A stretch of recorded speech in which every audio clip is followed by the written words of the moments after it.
അരുൺ പാവയെ എടുത്തു നോക്കി. മഴവെള്ളം തളിച്ചതുകൊണ്ട് അതിൻ്റെ മുഖം പകുതി മങ്ങിയിരുന്നു.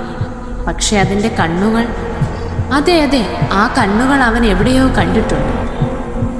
അവൻ്റെ ഹൃദയം കുലുങ്ങി. ഇതെന്ത് കളിയാണ്? അവൻ മുരളി. അപ്പോഴാണ് പാവയുടെ തലയ്ക്കടിയിൽ നിന്നും ഒരു കാഗിതം താഴെ വീണത്.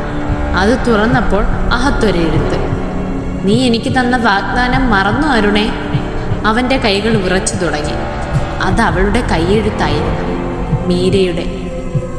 3 വർഷം മുമ്പ് മരിച്ച മീരയുടെ. അപ്പോഴേക്കും പുഴയുടെ മറുവശത്തു നിന്ന് ഒരു പെൺകൈ വെള്ളത്തിൽ നിന്ന് മന്ദമായി ഉയർന്നു. നീളമുള്ള വെള്ള നഖങ്ങൾ, ചെറുവളയം. അവൻ കണ്ണുകൾ വലുതാക്കി നോക്കിയപ്പോൾ അവിടെ ആരുമില്ല. പുഴ മുഴുവൻ മഞ്ഞിൽ മങ്ങിയിരുന്നു. അവൻ്റെ ഫോൺ അപ്രത്യക്ഷമായി തെളിഞ്ഞു. Incoming call, Meera.